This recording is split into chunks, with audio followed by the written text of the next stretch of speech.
Okay, third story. So right after I met Ando, I met Ronnie Coleman, and that was pretty cool. And that evening, I went out to a family dinner. And at the dinner, I met the Sri Lankan under-19 cricket team. And there were a couple of boys there, and they were a bit shy, and I didn't really know what to say to them, things like that. But I'll tell you who I did talk to. I started talking to the physiotherapist for the team.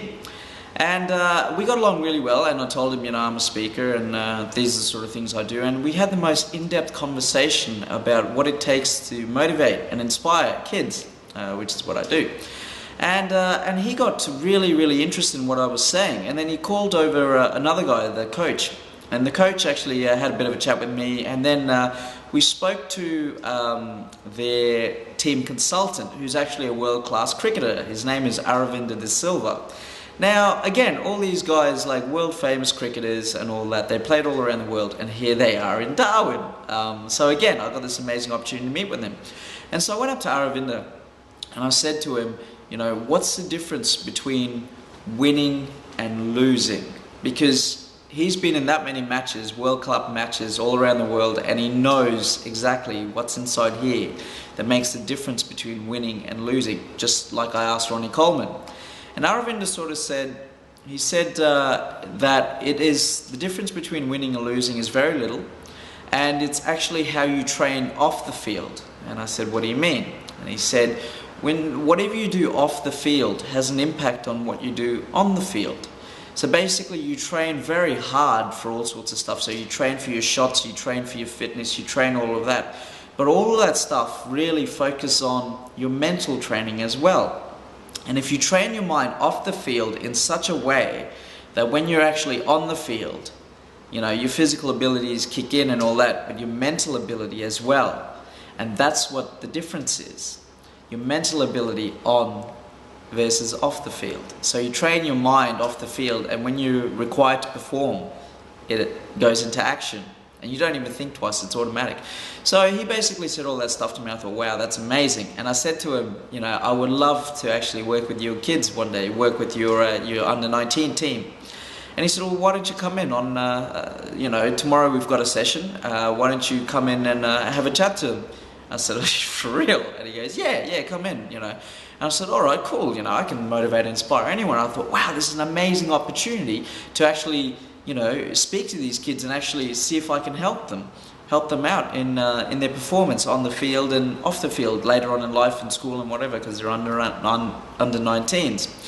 So we got to start talking, with a couple of other the team members, and it came out that these kids couldn't really speak English. And I thought, geez, because my Sinhalese is not very good either. So if they can't speak English and I can't speak Sinhalese, we've got a serious problem here. So I thought to myself, all right, again, two options. One, I can say, oh, look, if they don't speak English, don't worry about it, let it go. I'll work with someone else another time. Or, me being me, crazy standout from the crowd, I can develop a special presentation for them specifically and use lots of images and lots of activities to actually help them get my messages through, and even though they don't speak English and I don't speak Sinhalese that well. And I did. I worked through the next couple of nights, and I came up with a special presentation for these guys on the difference between winning and losing. And like I said, it's something really small. And I ran this presentation on Saturday morning with these kids, and did some actions, did some activities and stuff, and they really got the message. And I was like really amazed. And they understood what I was saying because I used a lot of pictures, a couple of stories, and I ran this amazing presentation.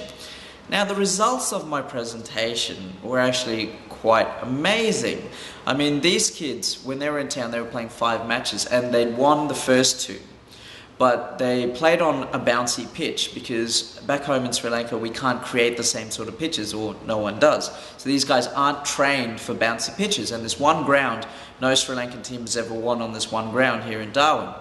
So they'd come through 2 losses, and they played, they won 2 matches and 2 losses, and this was the final that they were playing the next day. So I ran my presentation, the difference between winning and losing. And these kids, man, they just did amazing. They won the match in like 20 overs. It's a 50 over game. They won the match in 20 overs, won the trophy. They're the first Sri Lankan team to win on the ground because everyone else thought it was, that it's impossible to win. And so, apart from all the other training that they did, it would appear that they really took on board this message, and they won and the trophy. And here's a picture of it now. And as you can see, they're all happy, and the difference between winning and losing is very little. And I think these kids learnt what it was. They learnt through my Dream, Build, Inspire, Lead message. So that is basically my third story of why I'm always doing crazy stuff and how I'm always standing out from the crowd. And hopefully now you get a bit of an idea of the sort of things that I do, and ultimately that's what won me the NT Young Achiever of the Year award. So for you guys out there, I really hope that you've enjoyed these stories and actually start to stand out from the crowd. Don't be amongst the 7 billion people out there. You always want to aim for be number one. And sincere luck with your endeavors. And remember, dream great dreams, build amazing things, inspire those around you, and lead through motivation. Peace out.